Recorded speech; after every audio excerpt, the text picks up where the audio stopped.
최근에 강남 재건축이나 아파트들이 추세가 안 좋죠. 그러니까 강남이 아니라 서울의 중심은 여기다 라고 말이 바뀌는데, 원래부터 서울의 가장 부촌 중 하나였고, 강남 개발하면서 조금 뺏기긴 했지만 우리나라에서 제일 비싼 아파트, 그리고 제일 비싼 동네죠. 그런 동네가 있는 지역이 원래는 어디였죠? 용산구 한남동이었죠. 이제 서울의 중심은 강남이 아니라 마용성이다 이런 이야기 하는데, 그 중에서 최근 이슈 많이 나오고 있는 용산구 지역 분석을 보시겠습니다. 규제 후 강남 찍고 마용성도 신고가. 12.17 규제 뭐였어요? 규제 지역 확대 플러스 전세 공급 방안이었죠. 나온 지 얼마나 됐어요? 열흘. 보통 대책이 효과를 발휘하는 것은 언제다? 즉시 효과를 발휘하더라도 지표상으로 나타나는 것은 한 달 뒤죠. 신고일이 30일이기 때문에.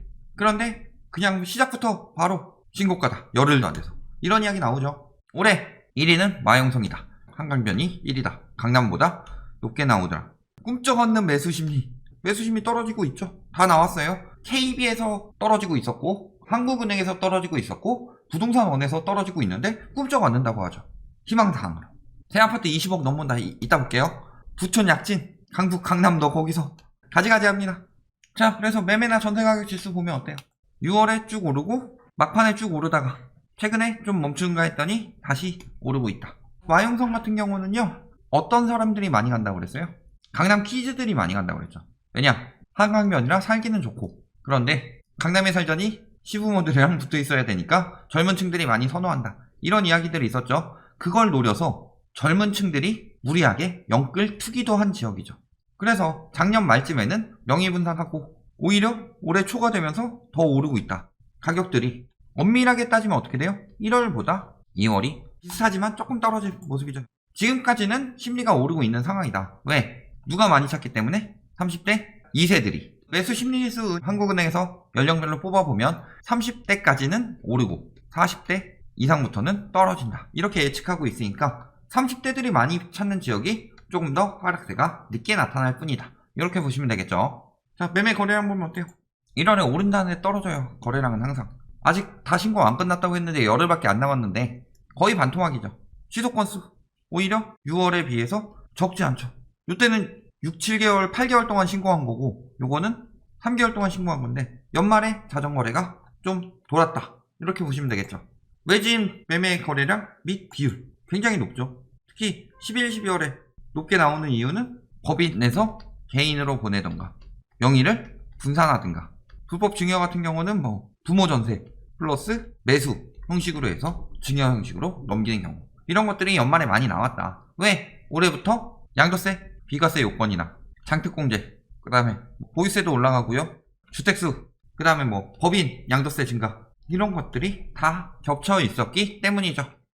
근데 용산이 송파를 앞질렀대요. 강남 3구 혹은 4구라고 그러죠. 비중으로 보면 뭐예요? 강남, 서초, 송파, 강동, 요 정도죠. 파워로 보면. 사실 강동이야 강남 4구로 쳐주지만 서울에서 더 비싼 동네 많았고, 송파도 마찬가지고, 강남 서초만큼 갖춰져 있지는 않죠. 자족시설도 마찬가지고, 인프라도 마찬가지고, 교통도 마찬가지고, 교육 차이가 크죠. 용산에서 한남동 같은 경우는 비싼 동네죠. 예전에 이건희 회장도 살던 동네고, 전통적인 부촌 중 하나죠. 그래서 한남더일, 분양전환, 그 다음에 나인원 한남 이런 것들 때문에 가격 뜨고 있다. 송파 같은 경우는 좀 떨어지는 거고, 마용성 중에서 용산은 그중 최고라고 볼 수 있죠. 그러니까 이게 위치랑 묶여서 그렇게 된 거지, 이제서야 송파를 띄워놓고, 송파는 핵심이 잠실이고 용산은 핵심이 한남인데 원체 차이는 한남동이 더 셌죠.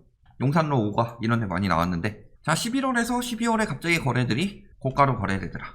모든 지역들이 대부분 그렇죠. 여긴 좀 떨어졌네요. 좀 떨어진 것처럼 보이는 것도 얘 인정 안 해서죠. 1억씩 뛰어있다. 조금만 지나도. 이런 형식으로 진행되고 있다라는 거죠. 자, 7년째 전국 최고가래요. 얼마예요? 가장 비싸게 팔리는 아파트. 자, 77억 5천 한남대일 7년째 전국 최고가 아파트. 이런 걸로 중심으로 해서 용산이 계속 오를 것이다. 근데 어차피 한남더일이나 나인원 한남 분양전 할 거라고, 그런 곳들은 그들만의 리그였다. 어디서 많이 차지했어요? 강남, 용산, 서초, 송동. 아까 이야기 나왔듯이 강남 3구에서는 송파가 좀 처지고, 마용성에서는 마포가 좀 처지는 거죠. 성동도 사실은 용산만 못하고. 그러면서 초고가 아파트가 풍부해진대요. 그럼 부자들이 일로 가야지. 그래서 부자들이 15억 넘는 아파트 현금으로 살 것이다. 그러면서 모든 지역이 다 뜬다. 뭐 다 그런 식으로 이야기 나누고 있는데 사실 막 사지 않죠. 진짜 부자들은. 그리고 어느 정도 부동산으로 돈 버는 부동산 부자들은 이미 털고 빠졌죠. 그걸 가장 잘 볼 수 있는 게 뭐다? 시중 부동 자금이다. 시중 부동 자금이 증가할 때가 언제예요? 보통 자산가치 상승하는데 빚이 늘어나면서 영끌들이 사고 있을 때. 파는 사람들은 현금하고 팔고 있다는 거니까 당연히 가계부채와 시중 부동 자금이 같이 늘어난다는 건 부자들이 팔고 초보들이 사고 있다는 소리죠. 자, 20억 넘본데요. 효창공원 일대 새 아파트가. 근데 보면 얼마예요? 16억 5천. 3억 5천 정도는 이제 돈도 아닌가요? 16억 원까지 뛰었다. 이게 무슨 벌써 20억 넘본다고 그래요? 이렇게 따지면은 3억 5천 정도 더 내려도 16억 넘본다 해가지고 한 12억, 13억 정도 하면은 16억 넘본다 하고 또 한 10억 정도 하면은 13억 넘본다 하고 7억 정도 하면은 또 10억 넘본다 하고 4억 정도 하면 7억 넘본다고 하고 1억 정도 하면은 3억 넘본다고 하고 제 주머니에 지금 1,000원 들어있으면은 30억도 넘볼 수 있죠. 100억도 넘볼 수 있죠. 이런 취지라면. 너무 과장이 심하지 않냐? 보면 어때요? 다 이 정도다. 16억 호가 나오고 있죠. 넘보고 있지만 가격은 13억, 13억 5천 여기까지가 한계였다. 그렇죠? 여기도 한 건 거래된 거죠. 비상식적으로 쭉쭉 올라가고 있죠. 여기가 좀 많이 거래가 됐네요. 하지만 요거는 오히려 좀 떨어지고 있고 근데 호가만 이렇게 높게 나오고 있고 20억 넘보는 건 뭐다? 실거래가가 아니라 호가다. 자, 거기다 용산에는 계속 공급 들어오죠. 최대 규모 청년주택에 들어온다. 용적률 960%짜리. 연면적 99,837.9제곱미터. 그래서 민간 임대주택 763세대 입주가 이루어지고 공공임대주택 323세대는 다음 달부터 입주된다는 거죠. 이런 식으로 공급이 들어오고 있죠. 요것만 들어와요. 요건 입주고. 캠프킴 미군기지 옮긴 지 얼마나 됐어요. 평택 가보면은 난리도 아니죠. 뭐 2017년? 16년? 막 그때 가보면은 평택 미군기지 온다고 그 렌탈하우스 한 4만 불 받는다 막 그러면서 엄청나게 홍보했었죠. 근데 사실 저거는 안 들어오면 완전히 애물단지 되는 거고 들어오더라도 여기서 뭐 관리비 하고 뗄 거 다 떼고 나면은 그리고 난방비 이런 거 다 집주인이 내죠. 뗄 거 다 떼고 나면은 엄청난 이득도 아니었다. 간지 좀 됐는데 이제서야 돌아왔다는 거죠. 그래서 순차적 반환이 시작됐다. 언제 다 반환될지 모르니까. 여기에 지금 공공주택 집어넣는다는 거죠. 하도 집값 가지고 난리를 치니까 공급 넣겠다. 그런데 사실 공급이 부족하진 않았죠. 그 많은 공급 중에서 대부분을 다주택 투기꾼들이 가져가서 문제는 수요를 억제하는 게 더 중요했다. 그리고 나서 공급이 들어가는 거죠. 과거에 참여정부 때도 똑같이 그렇게 한다고 그랬어요. 규제만 해서는 집값 계속 오른다. 같은 프레임 잡은 거예요, 이번에. 근데 일단은 그렇게 하면서 투기 수요들이 안 사죠.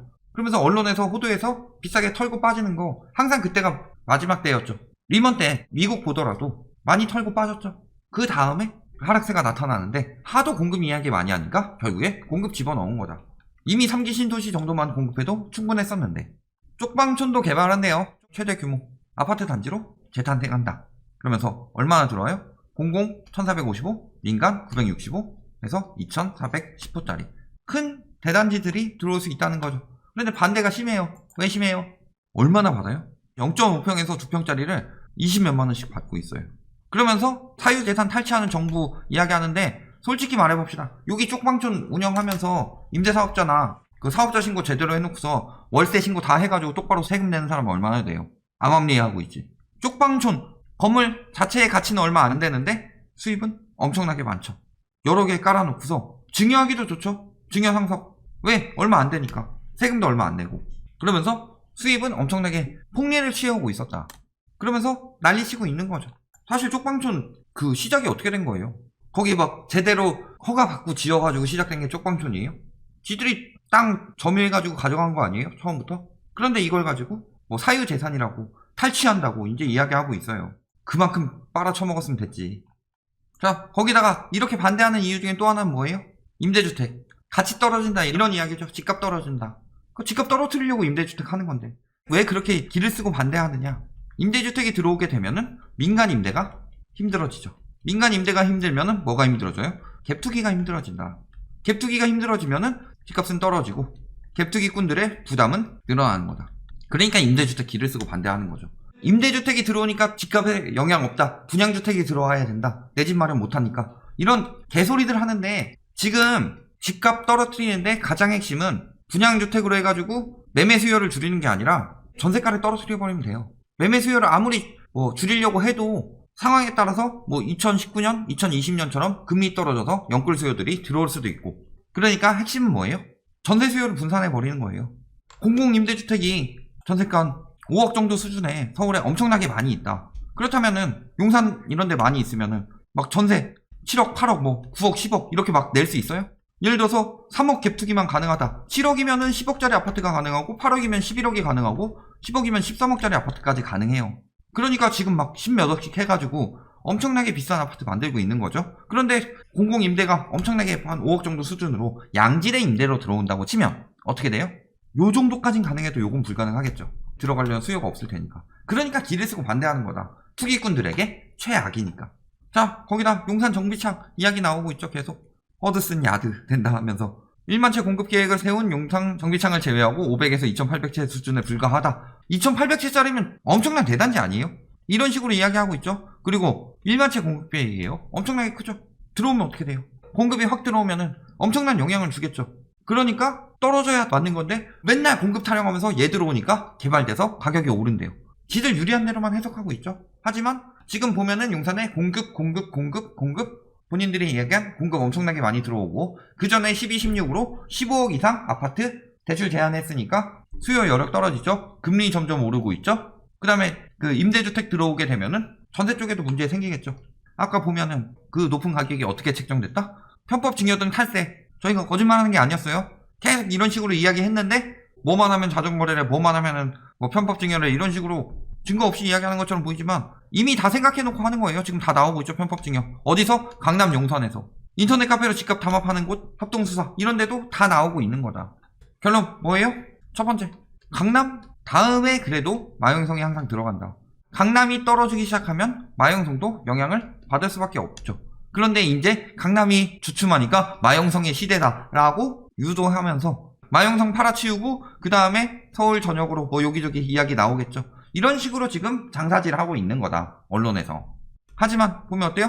특히 용산 같은 경우는 공급이 많고 그 다음에 한남더일이나 최고가 찍는다고 하는데 요거는 원래 그들만의 리그였다.